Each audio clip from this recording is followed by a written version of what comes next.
අයිබෝන් ළමයි අපේ ප්‍රෝග්‍රම් එකේ අද කතා කරන්න යන්නේ TOEFL එක්සෑම් එක ගැන. ඉතින් මම කරින් සැරේ වීඩියෝ එකක් කරා කොහොමද TOEFL GRE ස්කෝර්ස් යවන්නේ, කොහොමද account එකක් හදන්නේ, ඒ වගේ දේවල්. මෙතනදී අපි එක්සෑම් එකේ ස්ට්‍රක්චර් එකයි ඒකේ content එක ගැන කතා කරනවා. ඉතින් අද මම ඉන්වයිට් කරනවා තේජානිව. තේජානි අයිබෝන් කියලා පිළිගන්නවා. ඒගොන් තේජානි අපි ආගෙන පොඩ්ඩක් කතා කරමු. කොහෙද ඉගෙන ගත්තේ? ඒත් එක්කම දැන් කොහේ මොන කැම්පස් එකේද PhD එක කරන්නේ? මම කලම්බියා යුනිවර්සිටි එකේ සයන්ස් ෆැකල්ටි එකේ ඉගෙන ගත්තේ. මම pure maths applied maths PhD එකක් දැන් කරන්නේ. මම maths major තමයි යුනිවර්සිටි එකේදී කළේ. මම දැන් ඉගෙන ගන්නේ University of California Los Angeles. එහෙමයි.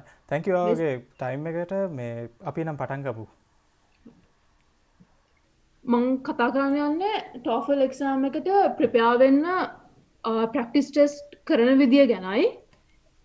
ඒ කියන්නේ මේ exam එකේ අපෙන් measure කරන skills වගේක් තියෙනවා. specific set එකක් තියෙනවා ඒගොල්ලන්ගේ ඔළුවේ. අන්න ඒ set එක අපිට practice papers කීපයක් කරද්දී තේරුම් ගන්න පුළුවන් ඒගොල්ලෝ අපෙන් මොනවද බලාපොරොත්තු වෙන්නේ කියලා. ඒ හින්දා මේ exam එකට practice test කරන එක ඒක තමයි most important day. හැබැයි අර මම practice test කරද්දී මම ඒ exam එකට study කරද්දී මම තේරුම් ගත්ත tips වගේක් තියෙනවා. අනේ tips මට ගොඩක් helpful වුණා exam එක කරද්දී. අනේ tips ටිකයි practice test එකක් කරද්දී ඒකෙන් උපරිමය ගන්න විදිය ගැනයි තමයි මම අද කතා කරන්න යන්නේ. මුලින්ම අපේ exam එකේ structure ගැන පොඩ්ඩක් කතා කරමු. exam එකේ කොටස් හතරක් තියෙනවා. ඒ කොටස් හතර තමයි ඒගොල්ලෝ අපේ measure කරන basic skills හතර. reading, listening, speaking, writing. මම මුලින්ම listening and writing ගැන කිව්වොත් listening වලදී තියෙන්නේ අපිට lecture එකක් හරි classroom එක discussion එකක් හරි conversation එකක් හරි අහන් ඉඳලා ඒක ගැන ප්‍රශ්න කිහිපයකට උත්තර දෙන එක. writing task එකේ තියෙන්නේ task දෙකක් තියෙනවා. එකක් passage එකක් කියවලා recording එකකට අහුම්කම් දීලා අන්න ඒක ගැන ඒගොල්ලෝ අහන ප්‍රශ්නයකට essay type answer එකක් ලියන්න ඕනි. අනිත් එක ඒගොල්ලෝ topic එකක් දෙනවා. අපිට කියන independent writing කියලා. ඒ topic එක ගැන ඕගොල්ලන්ගේ opinions ලියන්න ඕනි. එතකොට මේ writing test එකේ independent කැල්ල GRE එකේ issue essay එක වගේම තමයි ගොඩක් දුරට. තේජානි excuse me තේජානි මට මතක නැහැ ගොඩක් කල් කරපු මේ කාලයකට කලින් කරපු හින්දා දැන් මේ එක්සෑම් එකේදී අපිට ඔක්කොම මේ කම්පියුටර් ස්ක්‍රීන් එකේ ඒත් එකම අපිට මේ නෝට්ස් ලියන්න කටු වැඩ කොළ එහෙම දෙනවද මට මතක නැහැ ඒකයි. අපිට නෝට්ස් ලියන්න කටු වැඩ කොළ දෙනවා. මොකද මේ listening එකේදී අපිට ඒකට access නැහැනේ. හරි හරි. ඒකින්ද අපි ඒකේ ලියාගෙන notes වලින් තමයි අපි ඒකට answers ලියන්න ඕනේ. මම නිකන් roughly structure එක දැන් කියලා detail description එකක් දෙන්නම් section එකකින් section එකට. හරි තේජානි. right. listening ඊට පස්සේ reading passage එකත් මම assume කරනවා TOEFL කරන හැමෝම වගේ GRE exam එකක් කරයි කියලා. ඒ හින්දා මම ඒකත් එක්කම කතා කරන්නම්. මොකද reading passage එකේ තියෙන්නේ passage එකක් කියවලා උත්තර දෙන එක. එක්ක ඔයගලන්ට passages 3ක් හම්බෙන්න පුළුවන්. එහෙම වුණොත් විනාඩි 54ක් හම්බෙනවා. නැත්නම් passages 4ක් 72 minutes වලට. ඒ දෙකෙන් මොකක්ද හම්බෙන්නේ කියලා exam එකට යනකම් අපි අතරම දන්නේ නැහැ. මේක ඇත්තටම GRE එක වගේම තමයි. passage එකක් තියෙනවා, ප්‍රශ්න ටිකක් තියෙනවා, උත්තර දෙන්න ඕනේ. අන්න ඒ හින්දා තමයි මම මේ පළවෙනි tip එක කියන්නේ. TOEFL exam එක ගද්දී GRE exam එකේ සති දෙක තුනක් ඇතුළත ගන්න. try කරන්න පුළුවන් තරම්. මොකද දන්නවද? මෙතකොට writing වලටයි reading වලටයි අපි GRE එකේ practice කරපු ටික තියෙන්නේ. typing speed එක හදා ගන්න ඕනේ අපි GRE කරද්දී. හරි. එතකොට ආයි මේකට කියලා වෙනම typing speed එක හදා ගන්න ඕනේ නැහැ. yes එකම skills set එක දෙපාරක් develop කරනවා නම් හොඳයි නැතුව නෙවෙයි. හැබැයි කරන්න කැමැත්තක් නැත්තම් කම්මැලි නම් වගේ ඒක නැත්නම් ලොකු help එකක්. reading එකටයි writing එකටයි දෙකටම. reading එක ඇත්තටම GRE එකේ තරම් අමාරු නෑ. GRE එකට practice කරාට පස්සේ TOEFL එකේ reading section එක ලේසියෙන් කරන්න පුළුවන්. අනිත් එක vocabulary. GRE එකට අපි ගොඩක් vocabulary ඒකට ගොඩාක් vocabulary ඕන වෙනවනේ. ඒක සමහර වෙලාවට කියනවා ප්‍රශ්නයක් දීලා උත්තර පහම සම්පූර්ණයෙන්ම අන්ෆැමිලියර් වචන පහක්. ඒ කියන්නේ සුද්දුන්ටවත් ඒ වචන මේ කවදාත් ඒගොල්ලන් පාවිච්චි කරලා නැහැ. කළා නැහැ. මොකද GRE ස්කෝර්ස් අපේ ස්කෝර්ස් කම්පෙයාර් කරන්නේ එයාලගේ ස්කෝර්ස් එක්කනේ. ඔව්. ඒකවල ඒ හින්දා GRE එකට කොහොමද අපිට වොකැබුලරි ලොකුවට හදා ගන්න වෙනවනේ. ඒ ටික අමතක වෙන්න කලින් TOEFL කළොත් මේ ඒ පාඩම් කරපු ටිකෙන්ම ඒ මතකෙම මේක කරගන්න පුළුවන්. ඒක ඇත්තටම ගොඩක්ම හෙල්ප්ෆුල් දෙයක්. පුළුවන් තරම් try කරන්න එක්සෑම් ෂෙඩියුල් කරද්දී TOEFL කරන්න GRE එකෙන් සති දෙක තුනක් ඇතුළත ඔයගලන්ට අර ස්කිල්ස් ටික අමතක වෙන්න කලින්. එහෙමයි. හරි අපි දැන් සෙක්ෂන් එකෙන් සෙක්ෂන් එකට කතා කරගෙන යමු. මම නිකන් ඩිස්ක්‍රිප්ෂන් එක ඔය කියාගෙන යන්නම්. මම ෆාස්ට් වැඩි නම් හරි ක්ලියර් නැත්නම් හරි පොඩ්ඩක් කියන්න. හරි. හරි. පළවෙනි සෙක්ෂන් එකේ රීඩින්. රීඩින් එකේ පැසේජස් තුනක් හරි හතරක් හරි හම්බ වෙනවා මම කලින් කිව්වා වගේ. දැන් මෙතන තියෙන්නේ එක පැසේජ් එකකින් අපිට ප්‍රශ්න 10ක් හම්බ වෙනවා. 9ක් හරි 10ක් හරි. මෙතනදී මම පාවිච්චි කරන ටිප් එකක් තියෙනවා. ඒක තමයි මම පැසේජ් එක සම්පූර්ණයෙන්ම වෙලාව අරන් කියවන්න යන්නේ නැහැ. මොකද සාමාන්‍යයෙන් දිග පැසේජ් එකක් එන්නේ. ඔක සම්පූර්ණයෙන්ම තේරුම් අරන් කියවන්න සාමාන්‍ය වෙලාවක් යනවා. කොච්චර ඉක්මනින් රීඩ් කරන්න පුළුවන් කෙනෙක් වුණත් ඒගොල්ලෝ ඒ දීලා තියෙන වෙලාව ඇතුළත ඔක කියවලා තේරුම් ගන්න සාමාන්‍ය කන්සිඩරබල් වෙලාවක් යනවා. අනිත් එක එහෙම වෙලාවක් අරන් ඔක්කොම ටික තේරුම් ගත්ත කියමු. හැබැයි ඒ ඔක්කොම තේරුම් ගත්ත ටිකෙම ප්‍රශ්න අහන්නේ නැහැ නේ ඒගොල්ලෝ. ඒකයි. සමහර වෙලාවට අපි මේ මුළු පැසේජ් එකම කියවද්දි ඒගොල්ලෝ කවදාවත් ප්‍රශ්නයක් අහන්නේ නැති කාලෙකිනුත් කැලලකුත් අපි අමාරුවෙන් තේරුම් ගන්න වෙන්න පුළුවන් වෙලාව වැය කළා. මොකද ටයිමින් ඉම්පෝර්ටන්ට් එක්සෑම් එකකදී මේකෙදී ගොඩක් වැදගත්. ටයිමින් මැනේජ් කරගන්න පුළුවන් වෙන්නම ඕනේ. ඒ හින්දා රෆ්ලි පැසේජ් එක කියවන්න. රෆ්ලි පැසේජ් එක කියවලා නිකන් ඔළුවට දාගන්න මෙන්න මේ තැන මෙන්න මේ ටික තිබ්බා. මේ පැසේජ් එකට ගන්න රෆ්ලි මේක ගැන. ඊට පස්සේ පළවෙනි අපි ප්‍රශ්න වලට යනවා. පළවෙනි ප්‍රශ්න කියවනවා. එතකොට දන්නවා කොහෙද තියෙන්නේ කියලා. ඒ කැලේ ආයේ අපි හරියටම කියවනවා. එතකොට අපිට 100% හරි අයිඩියා එක ගන්න පුළුවන්. නැත්නම් අපි කලින් පැසේජ් එක සම්පූර්ණයෙන් කියවලා තිබ්බනම් අපේ ඔළුවේ තියෙන අරකට පොඩ්ඩක් වෙනස් අයිඩියා එකක් වෙන්න පුළුවන්. නේද? එහෙම වෙනවනේ සමහර එහෙම වෙනවා අනිවාර්යෙන්. මේ එතකොට ප්‍රශ්නේ ට්‍රිකි නම් ප්‍රශ්නේ ස්ට්‍රේට් ෆෝවර්ඩ් නම් ප්‍රශ්නයක් වෙන එකක් නෑ. හැබැයි ට්‍රිකි ප්‍රශ්නයක් තියෙනවා නම් අපි වැරදි උත්තරයක් වෙන්න පුළුවන් ගහන්නේ. අන්නේ හේතු දෙක හින්දා මම සජෙස්ට් කරන්නේ ප්‍රශ්න කියවන්න ප්‍රශ්නෙන් ප්‍රශ්නට අදාළ තැන හරියට කියවලා උත්තරය ගන්න. මේ විදිය මේ ටිප් එක හොඳයි කියලා හිතනවා නම් අපිට මේක යූස් කරන්න ඕනේ කියලා හිතනවා නම් ප්‍රැක්ටිස් ටෙස්ට් කරද්දි මේ විදියට කරන්න. ප්‍රැක්ටිස් ටෙස්ට් එක එක විදියකට කරලා එක්සෑම් එක තව විදියකට කරන්න යන්න එපා. මොකද සමහර අපිට එහෙමත් වෙනවනේ. ප්‍රැක්ටිස් ටෙස්ට් එකක් කරද්දි අපි 100% වැඩි බලන්නේ නැහැනේ. හරිද කියලා ඩබල් චෙක් කරන්නේ නැහැ. මේක මට නම් නිතරම වෙන දෙයක්. ප්‍රැක්ටිස් ටෙස්ට් එකක් කරද්දි ඩබල් චෙක් කරන්නේ නැහැ. හැබැයි එක්සෑම් එකට ගියාම ඩබල් නෙවෙයි ට්‍රිපල් චෙක් කරනවා සමහර වෙලාවල. වෙලාව මොකද උනේ කියලා හොයාගන්න බෑ. එහෙම සින්නක් තියෙනවා. මොකද ප්‍රැක්ටිස් ටෙස්ට් එක දන්නවනේ අපි ප්‍රශ්නයක් නැහැ. අපි තව ටිකින් උත්තරේ දැනගන්න ඕක ඩබල් චෙක් කරන්න දෙයක් නැහැ. හැබැයි එක්සෑම් එකේදී ඩබල් චෙක් කරනවා නම් එක්සෑම් එකේදී ට්‍රිපල් චෙක් කරනවා නම් ඒක ප්‍රැක්ටිස් ලැබ් එකේදීත් කරන්න. නැත්තම් කවදාවත් හිතා ගන්න බෑ ටයිමින් කොහොමද වෙන්නේ කියලා. අපේ ටයිමින් දන්නේ අපිනේ. අනිවාර්යෙන්. ඒක අපි එක්සෑම් එක කරන විදිහටම කළා බැලුවේ නැත්තම් අපිට ඒක හොයාගන්න බෑ. ඒක එක ටිප් එකක් රීඩින් ගැන. රීඩින් ගැන තියෙන අනිත් ටිප්ස් ඕකේ. වචන වැදගත්. වොකැබුලරි එක වැදගත්. GRE තරම් වැදගත් නෑ ඇත්තටම. හැබැයි යම් තාක් දුරකට වැදගත්. අර GRE වචන ටික මතක තියෙනවා නම් ඒක පොඩ්ඩක් බ්‍රෂ් අප් කරගත්තොත් ඇති ඇත්තටම. මැගුස් වොකැබුලරි ඇප් කියලා එකක් තියෙනවා.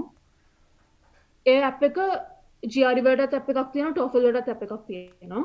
ඒ ඇප් එක ගොඩක් යූස්ෆුල්. ඒ ඇප් එක ගාන්ට වචන කැටගරයිස් කරලා ලස්සනට තේරුමක් එක්ක එක්සාම්පල් වර්ඩ් එකක් දාලා එහෙම තියෙනවා. පාරේ නිකන් බස් එක යන වුණත් ඒක නිකන් ප්‍රැක්ටිස් කරන්න පුළුවන් නේ. කියලා ගන්න පුළුවන්.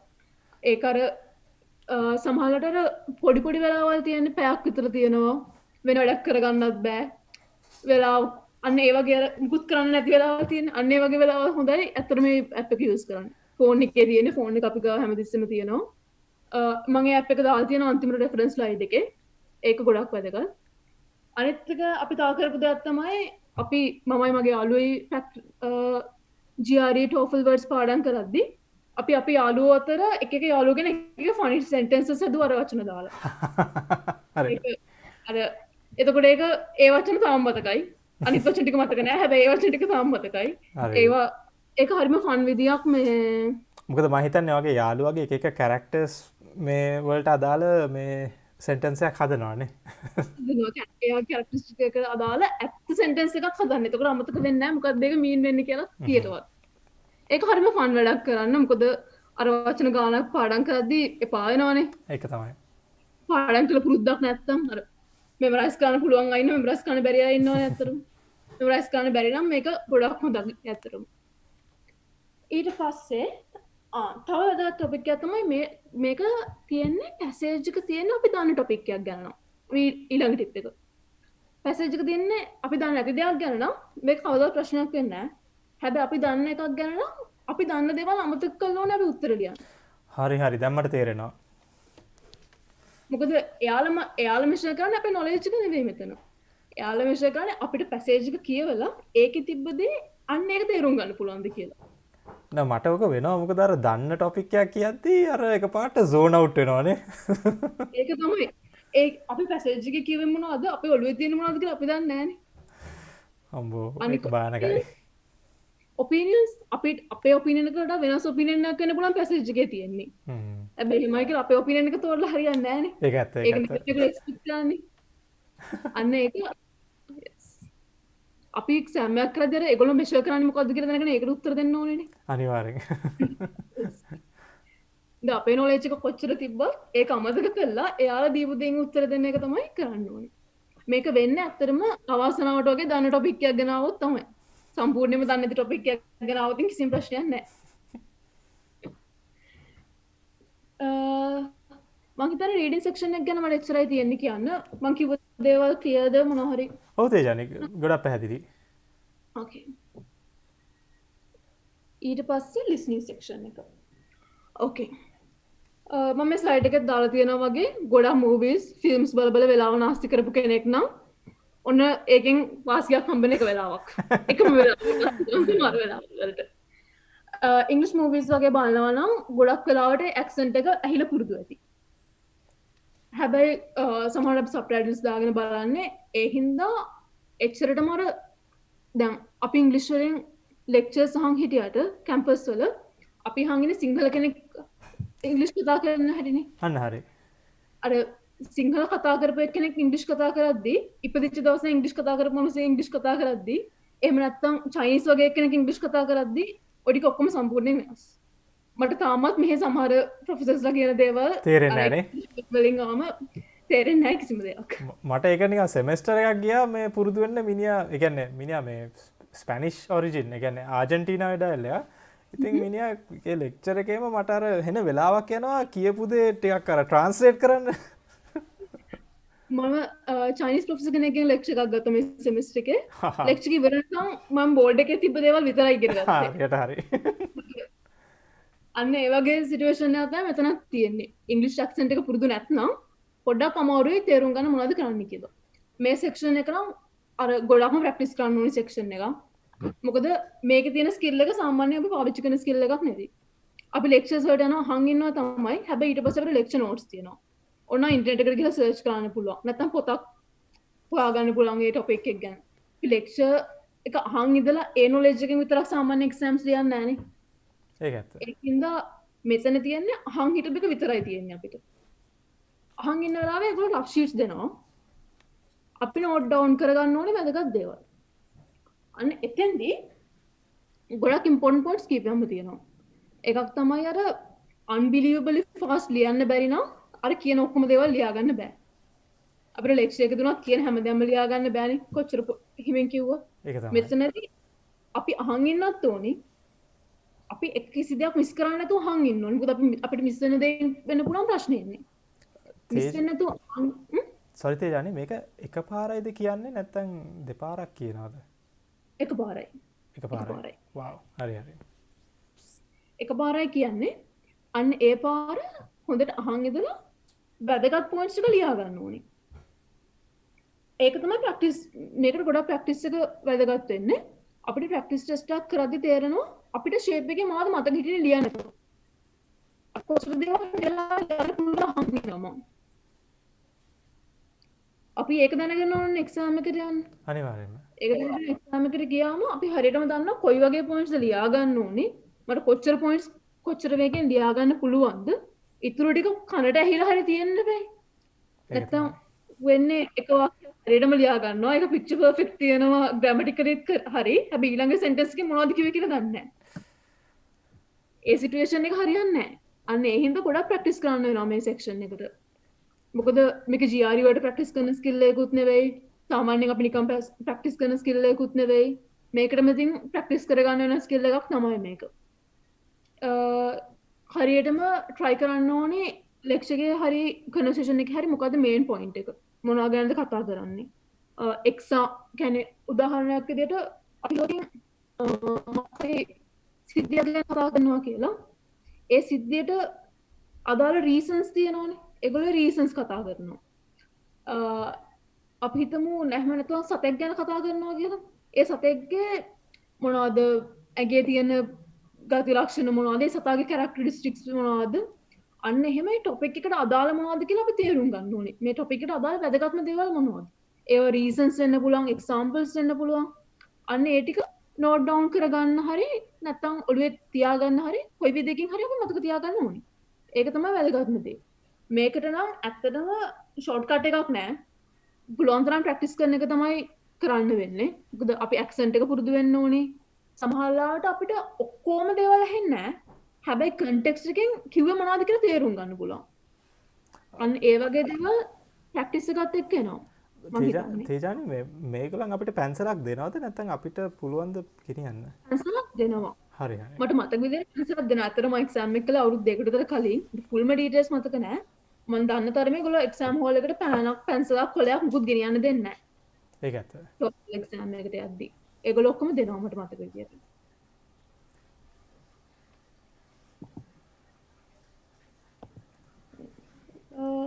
ලිස්නිං එක ගැන ඒ ටික තමයි තියෙන්නේ. ලිස්නිං එක ඇත්තටම ගොඩක් ප්‍රැක්ටිස් කරන්න ඕනේ කියන එක තමයි මට එම්ෆසයිස් කරන්න ඕනේ. ඒ වගේම ප්‍රැක්ටිස් කරන්න ඕනේ සෙක්ෂන් එකක් තමයි ස්පීකින්. මට මේක හොඳට මතක් වෙනවා දැන්. මොකද හැමෝම කෑ ගන්න හදනවනේ මේ වෙලාවේ. අන්න වෙලාවට ඔක මතක් කළේ ඒක වැදගත් පොයින්ට් එකක්. එක්සෑම් හෝල් එකට පුළුවන් තරම් ඉක්මනට යන්න. අනිත් අය මේ ස්පීකින් පටන් ගත්තට පස්සේ ඔයගොල්ලන්ට ලිස්නින් කරන්න උනොත් ඉවරයි. හරි මේ මට පොඩ්ඩක් අහන්න ඕනේ අතුරු ප්‍රශ්නයක්. අර දැන් ටොයිලට් බ්‍රේක් එකක් වගේ දෙන්නේ එතකොට කොයි වෙලාවේද? නැත්නම් මේක මුළු වෙලාවෙම තියනවද? රීඩිනුයි ලිස්නිනුයි මැද්දේ. අන්න හරි. ඒක තමයි මටත් මතක් වුණේ. එතකොට මේ ඔයා කිව්වා වගේ අර ඒ බ්‍රේක් එක ගන්න පුළුවන් වෙලාවේ ටග් ගාලා අරන් එන එක තමයි වටින්නේ නේ. බ්‍රේක් එක ටග් ගාලා කලින් අරන් එන්න ඕනේ. එක්සෑම් හෝල් එකට පුළුවන් තරම් කලින් යන්න ඕනේ. ඒගොල්ලෝ එක්සෑම් එක මුලින්ම දෙන්නේ ඔයාට නම් එතන ලොකු ඇඩ්වාන්ටේජ් එකක් තියෙනවා. මොකද අර එක එකනට හම්බෙන එක එක පැසේජස් නේ. එක්කෙනෙක්ට පැසේජස් එකක් හම්බෙනවා. ඔයාට පැසේජස් 4ක් හම්බෙනවා නම් ඒ 4 ඉවර කළා ලිස්නින් භාගයක් කරගෙන යද්දි හැබැයි එක්කෙනා ස්පීකින් පටන් ගත්තම හරිම අමාරුයි අහන් ඉන්න. නෑ කියන්නේ මේ මම මේ ඔඩියන්ස් එකට කියන්නේ ඒ කියන්නේ මේගොල්ලන් මෙහෙම හෙඩ්සෙට් දෙනවා. ඒක ඇත්තට මේ ක්වොලිටි හෙඩ්සෙට් උත් නෙමෙයි. ඉතින් අර ෆුල් කන මෙහෙම වහගෙන අහන් ඉන්න ඕනේ. මොකද අනිත් පැත්තේ අය කෑ ගහනවා මේ ආන්සර් එක දෙන්න. ඒක ඇයි දන්නේ කරන්නේ මේ මොකද මේ හරි අමාරුයි ෆෝකස් කරන්න මේ වෙලාවේ. ඒකත් හොඳ පොයින්ට් එකක්. ඔයගොල්ලෝ එක්සෑම් එක කරද්දී අර සාමාන්‍ය ගානකට විතරක් කතා කරන්න. ඒගොල්ලන්ට මයික් එකක් තියෙන්නේ ප්‍රශ්නයක් වෙන්නේ නැහැ. ගොඩක් හයියෙන් කියනවා නම් ඇත්තටම එහා පැත්තට පව් ඇත්තටම. මොකද අපි මේ තනියම ප්‍රැක්ටිස් කරද්දී මේකට පුරුදු නෑ. මොකද අපි තනියමනේ කරන්නේ. අර එක පාටර එහෙන් මෙහෙන් සද්ද එද්දී මාර අමාරුයි. මට ඇත්තටම යාළුවෙක් කිව්වාට එහෙම වුණා. ඒ හින්දා ඉක්මනට එක්සෑම් හෝල් එකට යන්න කියලා. ඒ නිසා මට ඔය ප්‍රශ්නේ උනේ නැහැ. මම ස්පීකින් පටන් ගත්ත අනිතර වඩා කලින්. දැන් තේජානි මට මේක අහන්න ඕනේ දැන් අපි සාමාන්‍ය ලංකාවේ අයට පුරුදු විදියට ඉංග්‍රීසි කතා කරාට ප්‍රශ්නයක් නැද්ද? නැත්නම් අපි අර ඇමරිකන් අය වගේ වෙන්න ඕනේද? මෙහෙමයි. අපි ඕනට වඩා ඇක්සන්ට් එක ගැන හිතන්න ගියොතින් අපිට සමහරලාට කියන්න තියෙන දේ කියාගන්න බැරි වෙන්න පුළුවන්. ඒක ඇත්ත. මේ දැන් TOEFL exam එක ලෝක වැඩ ගොඩක් අය කරනවානේ. යම් තාක් දුරකට අපි හරියට ප්‍රොනවුන්ස් කරනවා නම් නැති. ඒක ඇත්ත. මොකද මම හිතන්නේ අපේ ඇක්සන්ට් එකම ඉතින් බිලියනයක් මිනිස්සු කතා කරනවානේ. ඉන්දියාව පාකිස්තානය බංග්ලාදේශ ඔක්කොම එකතු කරොත්. ඔව්. හරි. එයාලට ඒ කරන කට්ටිය ගොඩක් ඇක්සන්ට් වලට පුරුදු වෙච්ච අය. එයාලට යම් තාක් දුරකට ෂේප් එකේ අයිඩෙන්ටිෆයි කරගන්න පුළුවන් මොනවද කියන්නේ කියලා. හරියට ප්‍රොනවුන්ස් කරන්න try කරන්න. හැබැයි ඒකට ගොඩාක්ම effort එකක් දෙන්න ගියොත් අර basically කරන්න තියෙන වැඩේ කරන්න අමාරු වෙන්න පුළුවන්. අන්න හරි. ඒක මතක් කරපෙක හොඳයි. මේක මටත් අමතක වෙලා තිබ්බේ.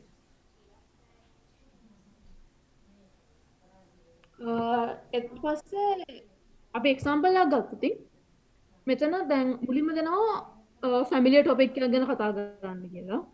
ඒ ටොපික් එක ෆැමිලි එක කිව්වොත් අපිට ෆැමිලි වෙන්නත් පුළුවන් නොවෙන්නත් පුළුවන්. එක එකකට සාපේක්ෂයි නේද? අනිවාර්යයෙන්. මේක එක්සැම්පල් එකේ තියෙන්නේ some people enjoy taking risks and trying new things. Others are not Adventurous. I'm sorry. Adventurous. They are cautious and prefer to avoid danger. Which behavior do you think is better? Explain why. දැන් එතකොට ලොකුම tip එකක් තමයි ප්‍රශ්න කියවන ගමන්ම මොන side එකද ගන්න කියලා ඩිසයිඩ් කරන්න. ප්‍රශ්නෙට ආන්සර් එකට ප්‍රිපෙයාර් වෙන්න දෙනවා මේ තප්පර 15. ඒ තප්පර 15 තියාගන්න එපා මම මේකෙන් මොන පැත්තද කරන්න කියලා ඩිසයිඩ් කරන්න. හරි. ඇත්තටම අපිට මෙතනදී උනේ අපේ ඔපිනියන් එක දෙන්නවත් අතරම අපිට වෙනසක් කරනවා දෙන්නේ මේ වෙලාවේ. අපිට ඕනේ තප්පර 15න් උත්තරයක් දෙන්න. ඒ හින්දා වැඩි හිතන්න යන්න හොඳ නැහැ. මේකෙන් ඇත්තටම මොකද්ද හොඳ? රිස්ක් ගන්න එකද හොඳ නැත්නම් එහෙම නැතුව කොෂස් වෙන එකද හොඳ කියලා හිතන්න ගියොත් ඔව් මේක මට වෙනවා ඇත්තටම. සමහරවිට පොඩ්ඩක් හිතන්න යනවා මොන ටොපික් එකද හොඳ කියලා. හැබැයි ඒක ලොකු වේලාව නාස්තියක්. ප්‍රශ්න කියවන ගාම එක පැත්තක් තෝරගන්න ඕනේ. තෝරගෙන උත්තරේට ලෑස්ති වෙන්න පුළුවන් අපිට. පෑන් තියනවා කොළ තියනවා ලියලා උත්තරේට ලෑස්ති වෙන්න පුළුවන්. හැබැයි තප්පර 45ක ස්පීච් එකක් විනාඩි 15න් ලියන්න බෑ. ඒකයි ප්‍රශ්නේ. ඒ හින්දා සම්පූර්ණයෙන් ලියා ගන්න ගියොත් ඒක වෙලා මදි. ඒ හින්දා අප්‍රෝච් එක තමයි කීවර්ඩ්ස් ටික ලියා ගන්න ඕනි. අපි මොනවද කතා කරන්න යන්නේ කියලා පොඩි ෆ්ලෝ එකක් හදා ගන්න ඕනි. මේ සෙක්ෂන් එකට ටයිමින් හොඳටම ඕනි, ප්‍රැක්ටිස් හොඳටම ඕනි. මොකද මට සිංහලෙන්වත් මේ වගේ මාතෘකාවක් ගැන තප්පර 15න් කතා කරලා තප්පර 45ක් කතා කරන්න බෑ ඇත්තටම. ඒක ඇත්ත. ගොඩක් ටොපික්ස් ගැන මට තප්පර 15න් විතර තප්පර 45න් කතා කරන්න අමාරුයි. සිංහලෙන්වත් අඩු ගානේ. එක්සෑම් ප්‍රෙෂර් එක මුකුත් නැතුවත් එහෙම මුකුත් නැතුවත් බෑ. අන්න ඒ හින්දා මේකට ගොඩාක් ප්‍රැක්ටිස් වෙන්න ඕනේ. මේක තමයි මට මතක් වෙන්නේ ගැවල් ක්ලබ් එකේ අර රවුන්ඩ් රොබින් කියලා සීන් එකක් තියෙනවානේ. ඒ කියන්නේ ඒ වෙලාවේ අර කලින් එක්කෙනා ඉවර කරපු වචනෙන් පටන් ගන්න ඕනේ සීන් එක. එතකොට මට ඇත්තට මේක සෑහෙන බය හිතෙන දෙයක්. හැබැයි ඒකෙන් පොඩ්ඩක් හරි අර මේ අයිඩියා එකක් තියෙනවා එක පාටම මේ ටොපික් එකක් දුන්නාම කොහොමද කතා කරන්න කියන එක. ඒක ලොකු ඇඩ්වාන්ටේජ් එකක්. හරි. ඊට පස්සේ පුළුවන් තරම් ඉක්මනට මාතෘකාව හිතාගෙන මොන පැත්තද ලීන් වෙන්නේ කියලා හිතාගෙන ඔපිනියන්ස් ලියන්න. ඔපිනියන් එක ඔයගේ ඔපිනියන්ස් වල කීවර්ඩ්ස් ලියා ගන්න. සම්පූර්ණ ඔපිනියන්ස් ලියන්න ගියොත් වෙලා මදි වෙනවා. සාමාන්‍යයෙන් ඒගොල්ලෝ බලාපොරොත්තු වෙනවා අපි රීසන්ස් and examples දෙන්න. තප්පර 45 තමයි තියෙන්නේ. ඒගොල්ලෝ ideally කියන්නේ මම දැකලා තියෙනවා TOEFL teaching sites වල එහෙම කියනවා ideally reasons දෙකක් කුයි reasons examples දෙකකුයි දෙන්න කියලා. හැබැයි ඔයාලගේ හැමෝගෙම speaking speed එකක් තියෙනවනේ. ඒ වගේම මේ අර second language එකෙන් කතා කරද්දී speed එක එහෙම තියෙන්නත් පුළුවන්. ඒ හින්දා දෙන්න පුළුවන් examples ගන්න දෙන්න පුළුවන් reasons ගන්න decide කරන්න. ඒක සමහරවිට 2 reasons and 1 example වෙන්න පුළුවන් 1 reason and 1 example වෙන්න පුළුවන් but at least එක reason එකක් හරි එක reason එකක් සහ එක example එකක් දෙන්න පුළුවන් නම් ගොඩක් වටිනවා. පුළුවන් නම් දෙකක් try කරාට කමක් නැහැ. හැබැයි දෙකක් try කරන ගමන් දෙකක් try කරලා අන්න ඒ නිසා මේ බාගෙට නවත්තන්න කෙඩි කෙඩි වාක්‍ය කියන්න ඊට වඩා වටිනවා මේ එක එක්සාම්පල් එකකුයි එක රීසන් එකකුයි හරියට කියන්න. අනිත් එක ගොඩක් වැදගත් දෙයක් තමයි විනාඩි 45 ඇතුළත ඉවර කරන එක. එතකොට ඒකට දෙන එනවා අර අපි උත්තරයට හරියට ලෑස්ති වුණා කියලා ෆීලින් එක. මේ තේජානි ඒ කියන්නේ මේ අර කවුන්ට් ඩවුන් ටයිම් එක අපිට පේනවනේ මේ කම්පියුටර් ස්ක්‍රීන් එකේ. හරි. මේ ඒක තමයි ගොඩක්ම ප්‍රැක්ටිස් කරාට පස්සේ තේරෙනවා මට 40 විනාඩි 45 දී මොනවද කියන්න පුළුවන්. අන්නේ ප්‍රැක්ටිස් එකත් එක්ක පුළුවන් හදා ගන්න විනාඩි 45ට හරියන මේ කතාවක්. ඇත්තටම පර්සනලි මේක තමයි මට TOEFL එක්සෑම් එකේ අමාරුම පාර්ට් එක. නැග සෑහෙන රිස්ක් එකක් ගන්නවනේ අපි හිතලා මේක ගන්නද නැද්ද කියන එක. ඒක ඇත්ත ඉතින් ඔය කියන එක. මොකද උත්තරයක් නම් අපිට හිතන්න වෙලාව තියෙනවා. පස්සේ ගිහලා චේන්ජ් කරන්න පුළුවන්. රයිටිං ලිස්නිං එකේ වුණත් උත්තරේ දුන්නට පස්සේ උත්තරේ ගැන හිතන්න අපිට වෙලාවක් තියෙනවනේ. ඒක ඇත්ත. තප්පර 15ක් තියෙනවා ඊට පස්සේ තප්පර 45න් කතා කරලා ඉවර කරන්න ඕනේ. ඒක හින්දා මම පර්සනලි මේක තමයි TOEFL එක්සෑම් එකේ වැඩිපුරම ප්‍රිපෙයාර් වෙච්ච පාර්ට් එක. මම TOEFL කළේ GR එකට සබ්ජෙක්ට් එකට පස්සේ. ඒ නිසා රයිටිං ගොඩක් ප්‍රැක්ටිස් කරන්න තිබ්බේ නෑ. ලිස්නිං මට ලොකු ප්‍රශ්නයක් නෑ. මම සාමාන්‍යයෙන් ගොඩක් TV සීරීස් බලනවා. ඒ නිසා ස්පීකින් තමයි මම එක්සෑම් එකට ලෑස්ති වෙච්ච එකෙන් 60%කට වඩා ලෑස්ති වුණේ මේ පාර්ට් එකට. මේ පාර්ට් එක ගොඩක් ප්‍රැක්ටිස් කරන්න ඕනි පාර්ට් එකක් ඇත්තටම. තව තියෙනවා ස්පීකින් එකේම ඒගොල්ලෝ අපිට සමහරවිට පැසේජ් එකක් කියවන්න හරි කන්වර්සේෂන් එකකට හරි ලෙක්චර් එකකට හරි හුම්කම් දෙන්න හරි දෙනවා.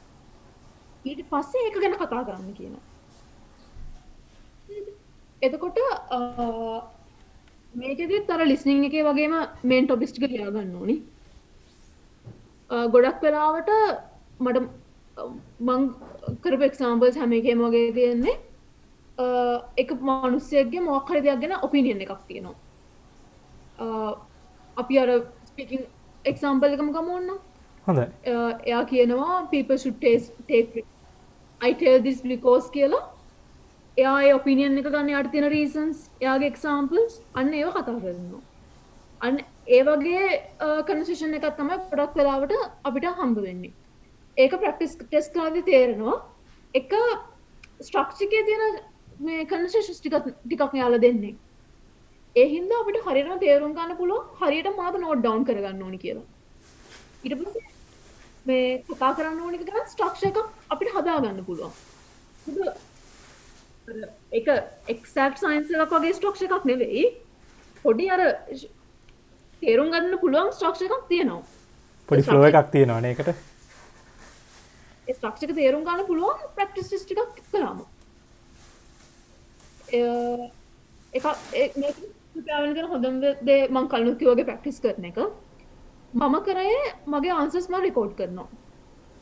මගේ ආන්සර්ස් රෙකෝඩ් කරලා මම ඒව අහනවා. ඒව අහලා මම තේරුම් ගන්නවා මට මේ ආන්සර් එකේ මොනවද ඉම්ප්‍රූව් කරන්න පුළුවන්.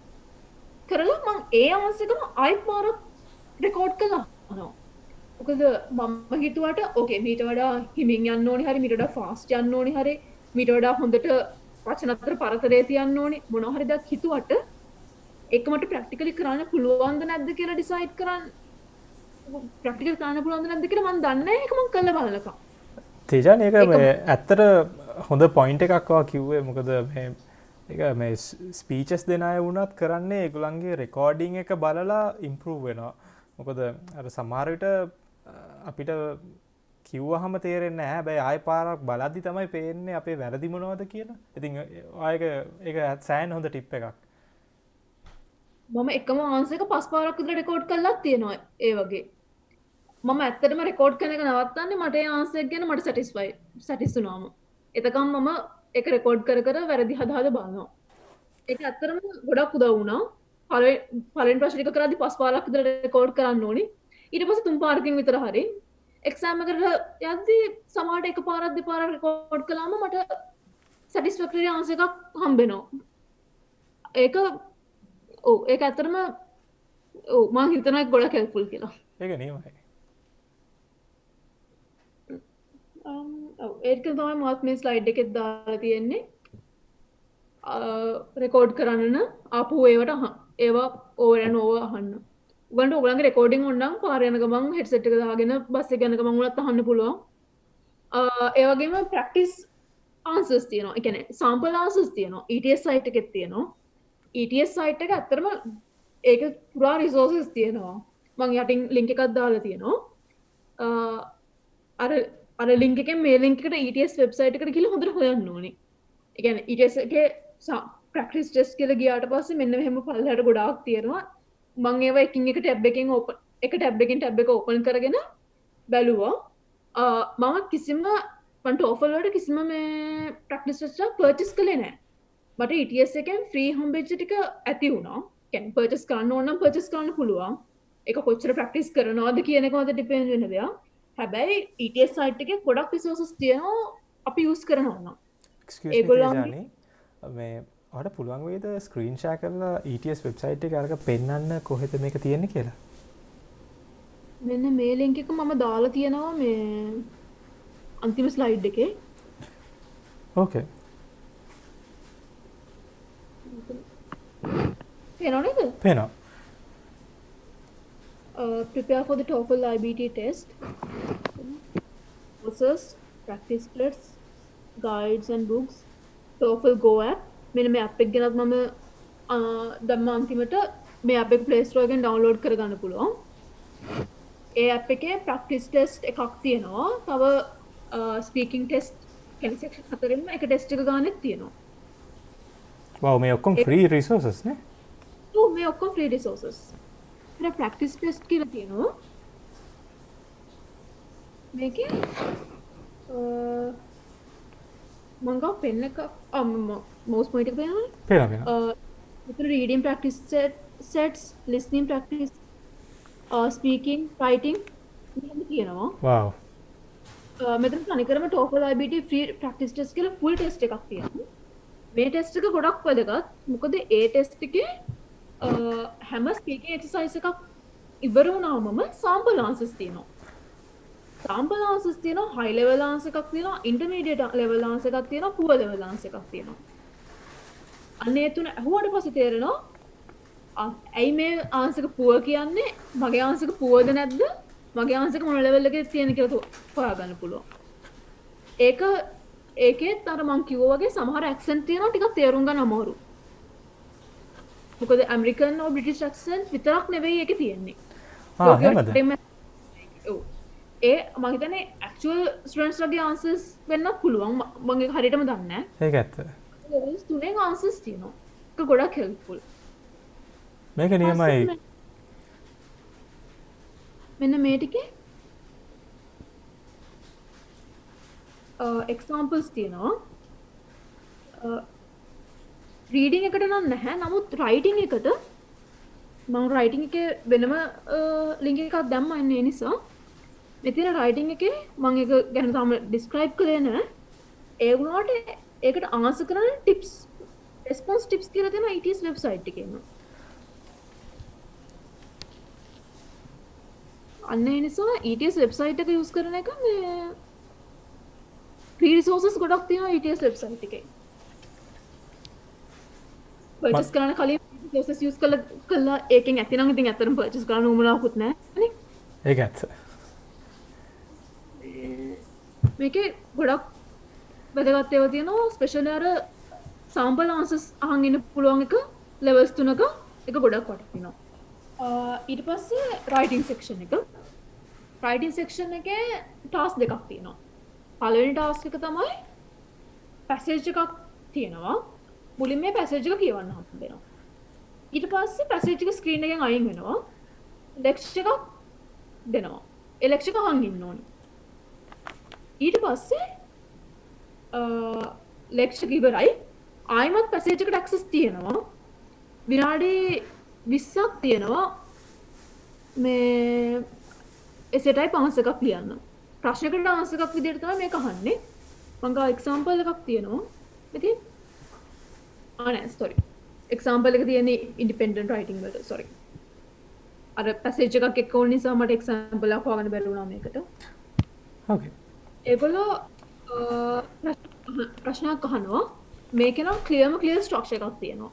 පැසේජ් එක මොකක් හරි පැසේජ් එකේ මොකක් හරි ක්ලේම් එකක් කරනවා. හරිද? පැසේජ් එකේ මොකක් හරි ක්ලේම් එකක් කරලා ඒකට සපෝටින් ආගියුමන්ට්ස් තුනක් දෙනවා. හැමදෙස්සම තුනම තමයි. සපෝටින් ආගියුමන්ට්ස් තුනක් දෙනවා.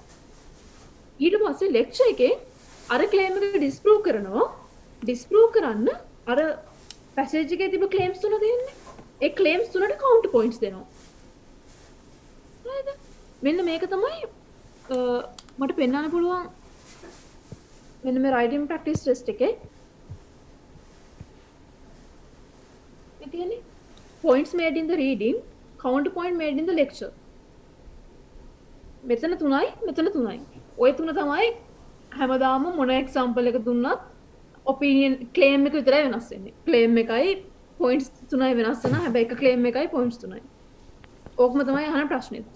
අහන ප්‍රශ්නේ summarize the points made in the lecture, being sure to explain how they cast doubt on specific points made in the reading passage. එන්න මේ ප්‍රශ්නේ. ඔය ප්‍රශ්නේ වචන ටික පොඩ්ඩක් වෙනස් කරනවා. cast doubt වෙනුවට වෙන මොනවා හරි වචන ටිකක් දානවා. හැබැයි ප්‍රශ්නේ. ඔව් මම හිතුවත් නෑ. personally මට හිතන විදිහට ස්කෝර් කරන්න ලේසිම පාර්ට් එක තමයි TOEFL exam එකේ මෙන්න මේ පාර්ට් එක. ක්ලියර් ස්ට්‍රක්චර් එකක් තියෙන්නේ. මෙන් කරන්න තියෙන එකම දේ පැසේජ් එකෙන් හරියටම ඒගොල්ලන්ගේ ක්ලේම් එකයි පොයින්ට්ස් තුනයි තෝරගන්න ඕනි. ලෙක්චර් එක අහන් ඉන්න ගමන් මොකද ලෙක්චර් එකට ආයේ ඇක්සස් නැහැ. ලෙක්චර් එක අහන් ඉන්න ගමන් අපි දැනටම පොයින්ට්ස් තුන දන්නවනේ. මොකද පැසේජ් එක අපි කියවලා තියෙන්නේ. ලෙක්චර් අහන් ඉන්න ගමන් කවුන්ටර් පොයින්ට්ස් තුන අයිඩෙන්ටිෆයි කරගන්න ඕනේ. ඒක ඇත්තටම මෙච්චර අමාරු නෑ. ලිස්නින් එකට පුරුදු වෙලා තියෙනවා. මේකට පුරුදු වෙන්න ඕනේ. ලිස්නින් එකට පුරුදු වුණාම ඇක්සන්ට් එක පුරුදු වෙනවා අපිට. ඇක්සන්ට් එක පුරුදුයි නම් අපිට ඇත්තටම ක්ලේම් එකයි පොයින්ට්ස් තුනයි තේරුම් ගන්න පුළුවන්. ඊට පස්සේ කරන්න තියෙන හොඳම වැඩක් තමයි sample answers තියෙනවා. මේ වගේ ප්‍රශ්න වලට. මේ වගේ ප්‍රශ්න වලට sample answers හොයාගෙන sample answers දෙකක් නැත්නම් තුනක් කියවුවොත් ඇති ඇත්තටම. මම හිතන්නේ sample answers වලින් අපිට අයිඩියා එකක් ගන්න පුළුවන් අපි කොහොමද notes ගන්න කියලානේ. ඒ කියන්නේ ඒකයි ලියන ස්ට්‍රක්චර් එක තියෙන්නේ. අන්න ලියන හරි. ස්ට්‍රක්චර් අයිඩියා එකක් ගන්න පුළුවන්. මොකද එකම ප්‍රශ්නේ මේගොල්ලෝ මෙතන අහන්නේ. ඒ හින්දා අපිට එකම ස්ට්‍රක්චර් එකක් අර මේ එහෙම අරගෙන මන්නම් කලේ මට එක්සෑම් එකට යද්දි ස්ට්‍රක්චර් එකක් තිබ්බ හිස්තැන් පුරවන්න විතරයි තිබ්බේ වගේ තමයි මම මේ සෙක්ෂන් එකට ගියේ. හරි හරි. يعني ඕපනින් අර ඕපනින් සෙන්ටෙන්සස් ටිකයි එන්ඩින් සෙන්ටෙන්සස් ටිකයි අර ජෙනරල් එකක් හදා ගන්න පුළුවන්. මොන ප්‍රශ්නයක්වත් මේක දාන්න පුළුවන් චේති ජෙනරල් එකක් ඇත්තටම හදා ගන්න පුළුවන්. ඒක සාම්පල් ආන්සර්ස් දෙක තුනක් කියවම තේරෙනවා. ඕපනින් එකයි එන්ඩින් එකයි මැද තියෙන කොටස් වලින් ඉන්ඩිපෙන්ඩන්ට් ඇත්තටම. ඒ හින්දා හදාගෙන යන්න පුළුවන් ඒක. මට එහෙම නෝට් උනේ නෑ බයි. තෑන්ක්ස් ඒ කිව්වට ඒක සෑහෙන ඉම්පෝටන්ට් දෙයක්. ඔව් මේ ඇත්තටම සාම්පල් ආන්සර්ස් කියවුවොත් ස්ට්‍රක්චර් එකක් හදාගෙන ගියොත් මේ පාර්ට් එක හොඳටම ස්කෝර් කරන්න පුළුවන්. රයිටින් ස්පීඩ් එක එච්චර නැති වුණත් රයිටින් ගැන එච්චර කම්ෆර්ටබල් නැති වුණත් ඔය විදිහට මේ සෙක්ෂන් එක ස්කෝර් කරන්න පුළුවන්. අර මම ස්පීකින් ගැනත් ලිස්නින් ගැනත් එහෙම කියන්නේ නැහැ. හැබැයි මේ සෙක්ෂන් එක ඇත්තටම ක්ලියර් ස්ට්‍රක්චර් එකක් තියෙනවා. සමහර අනිත් ඒවාට ඇති මට තේරුනේ නැති. හැබැයි මේකට නම් මේක මට හොඳටම 100% ෂුවර්. එක්සැම්පල්ස් කරන්න. එක්සැම්පල්ස් 3ක් 4ක් කරන්න. එතකොට තේරුම් ගන්න පුළුවන් ස්ට්‍රක්චර් එක. අර පොයින්ට්ස් තුනක් ක්ලේම් එකයි නම් වෙනස් වෙන්නේ නැහැ. මම කරාට පස්සේ අවුරුදු දෙක ඇතුළත වෙනස් වුණාද දන්නේ නැහැ. හැබැයි මේ ETS වෙබ්සයිට් එකේ දැනුත් තියෙනවා අර ක්ලේම් එකයි පොයින්ට්ස් තුනයි. ඒ හින්දා ඒක වෙනස් වුණා වෙන්න බෑ. මේ සෙක්ෂන් එකට ගොඩක් ඇටෙන්ෂන් දෙන්න මොකද ස්කෝර් කරන්න පුළුවන් සෙක්ෂන් එක. ස්ට්‍රක්චර් එකක් හදාගන්න ඔපිනියන් එක ගැන කියන වචන ඒ කියන්නේ දැන් එක වගේම ස්ට්‍රක්චර් එකක් තියෙනකොට අපි ලියන්න පාවිච්චි කරන වචනත් එක වගේනේ. ඒතකොට අපි යද්දී වචන ටිකක් දන්නවා ප්‍රශ්න නැහැ ස්කෝර් කරන්න පුළුවන්.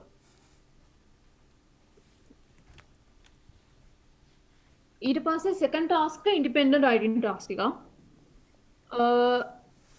මේක එක්සැම්පල් එකක් ගත්තොත් Do you agree or disagree with the following statement?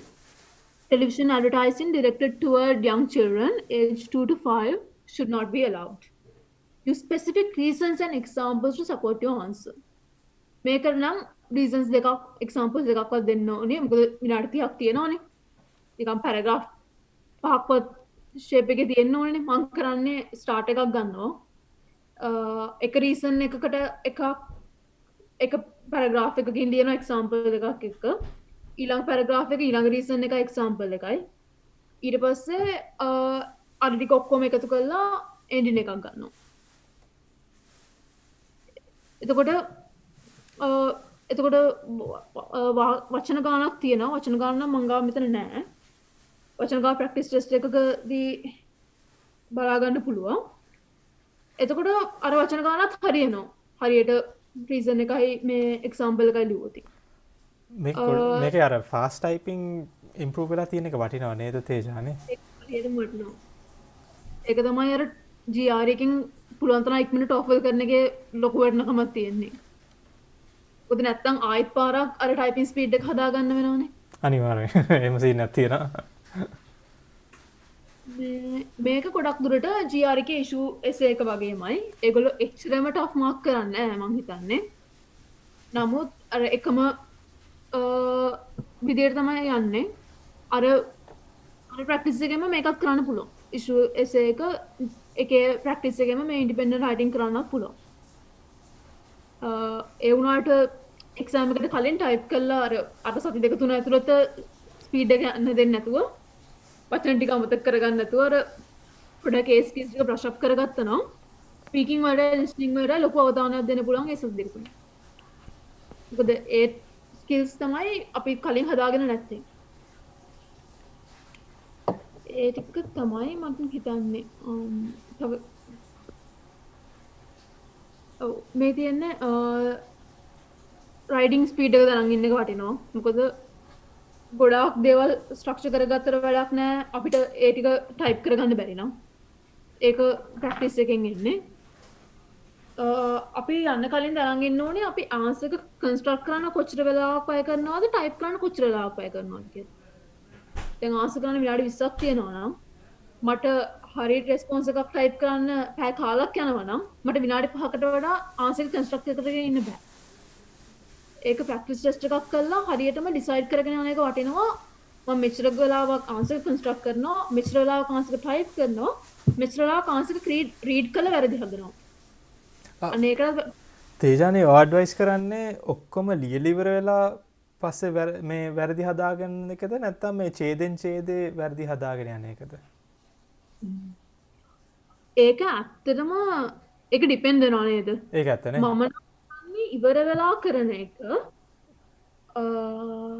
මොකද සමහරවිට එකම වැරද්ද දැන් ස්පෙලිං මිස්ටේක් යන එකම වැරද්ද ආපහු වෙන්න තියෙන chances උත් වැඩි. ඉතින් මට එකපාරම මේ ටික හදාගෙන යන්න පුළුවන්.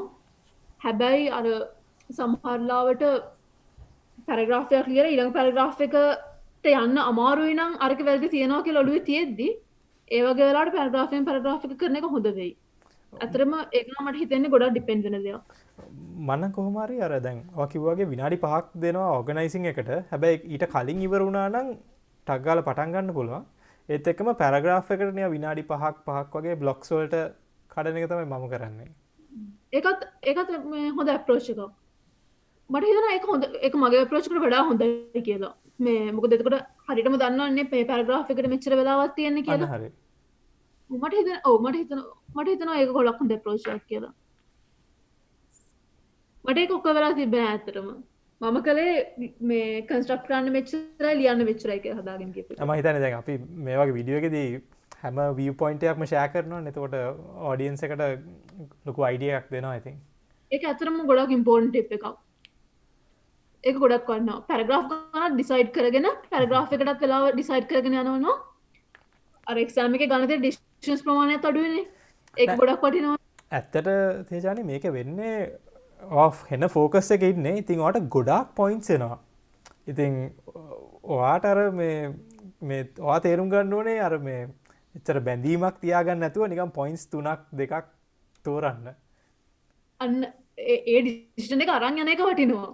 ඒ වෙලාවේ මං කොච්චරක් ලියනවද කියලා හිතන්න ගියොත් වැඩිපුර ලියන්න හිතෙන්නේ. වෙලාව අපරාධනේ. නැතර ලියන ගම හිතර නෑ මේක මීට වඩා හොඳ පොයින්ට් එකක් මම මේක දාන්න ඕනේ අර කොම්ම කළා. ඉතින් අපරාධ වෙලාව. ඇත්තටම මට ස්පීකින් අනිත් සෙක්ෂන්ස් වලට රයිටිං අනිත් සෙක්ෂන් වලට අඩු ලකුණක් තියෙන්නේ. මොකද මම ඔය වැඩේම එක්සැක්ට්ලි ඔය වැඩේම කළා. දීලා මට ලැන්ග්වේජ් එක නිකන් හොඳ මදි වගේ මං ලිව්වා. මට හිතෙනවා okay I can do better කියලා හිතලා මං ඔක ඉරේස් කර හදා හිටිය වෙලාව ඉවර වෙනකම්. අන්තිමේදී මට පොඩි වෙලාවක් ඉතුරුනේ ඔක ඉවර කරන්න. මොකද ඉන්කම්ප්ලීට් එසේ එකක් තියන්න බෑනේ. ඒක තමයි. හදන්න නෑනේ කන්ක්ලූෂන් එකක් නැත්තම් පොයින්ට්ස් අතර සම්බන්ධයක් නැත්තම් අන්න ඒ නිසා ඒක ඩිසයිඩ් කරගෙන අනේක ගොඩක් වටනවා. ඒක ගොඩක් ඉම්පෝර්ටන්ට් ටිප් එකක්.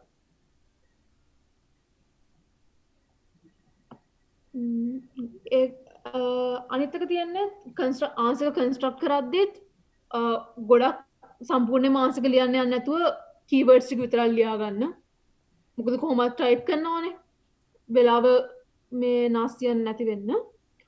අනිත් වැදගත් දෙයක් තමයි ස්ට්‍රෝං බිගිනින් එකකුයි ස්ට්‍රෝං එන්ඩ් එකකුයි තියෙන කෙස් එකකට. මොකද කියවන්න පටන් ගන්න කොටම තේරෙන්න ඕනේ කියන්නේ මේක කියවන් යන්න හිතෙන්න එපයි. අනිවාර්යෙන්. ග්‍රේඩ් කරන එකේ මොනසක රස්සාව තමයි ඒ වුණාට කියවන්න යන්න හිතෙන එසේ එකක් ලියන්න බෑ. ඉතින් ස්ට්‍රෝං එන්ඩ් එකක් ස්ට්‍රෝං බිගිනින් එකක් තියන්න පුළුවන් නම් ගොඩක් වටිනවා. අනිත් එක තමයි සම්පල් ආන්සර්ස් කියවන එක.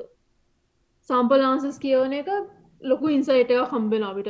කොහොමද කරන්න ඕනි මොනවද කරන්න ඕනි ඒක ප්‍රැක්ටිස් කරන එකයි සම්පල් ආන්සර්ස් කියවන එකයි තමයි රයිටින් වලට මං හිතන්නේ කරන්න පුළුවන් හොඳම අප්‍රෝච් එක. ඒ ටික තමයි මට සෙක්ෂන්ස් ගැන කියන්න තියෙන්නේ. මේ තියෙන රිසෝසස් මේ වම් කොනේ තියෙන මැගුෂ් vocabulary app එක මං කිව්වාගේ common words easy words medium words එහෙමම categorize කරලා තියෙනවා. මේ පැත්තේ තියෙන TOEFL Go app එක ETS එකේ app එකක් මේක. දෙකම Play Store එකෙන් free download කරන්න පුළුවන්. මේකේ free sample test එකක් තියෙනවා, practice test library එකක් තියෙනවා, official tips තියෙනවා. මොකද ETS එකේ resources use කරන එක සාමාන්‍ය හිතරත් වැඩිය හොඳයි. ඒගොල්ලෝ exam එක develop කරන්නේ. ඒගොල්ලෝ ගාව updated ඔක්කොම තියෙනවානේ. ඒ හින්දා ETS එකේ resources use කරන්න පුළුවන් හැමතිස්සෙම වගේ ETS එකේ resources use කරන්න try කරන්න. මෙතන website එකේ links දෙකක් තියෙනවා. මේ test දෙකක්. ඒගොල්ලන්ගේ sample answers තියෙනවා. ETS එකේ website එකෙන් ගන්න පුළුවන් උපරිම ප්‍රයෝජනය ගන්න try කරන්න. ඒක TOEFL එකට විතරක් නෙවෙයි GRE එකටත් ETS website එක සෑහෙන්නම use කරන්න පුළුවන් website එක. ඒක හොයන්න ඕනේ. අපි exam එකට register වුණාම ඒගොල්ලෝ practice test තියෙනවා මෙතන තියෙනවා කියලා කියන්නේ අපිට. හැබැයි website එකට ගියාම හොයාගන්න පුළුවන්. මෙතන links දෙකක් තියෙනවා. ඒ ටික තමයි මම හිතන්නේ මට කියන්න තියෙන tips. wow එහෙනම් මම හිතන්නේ අපි සෑහෙන ගොඩක් දේවල් කතා කරා තේජානි මේ වීඩියෝ එකේදී. ඒත් එකම අපි අපේ එක්ස්පීරියන්සස් උයි අපිට වැරදිච්ච තැන් ඒවත් ෂෙයා කරා. ඉතින් බොහොම ස්තුතියි වගේ වෙලාවට එනං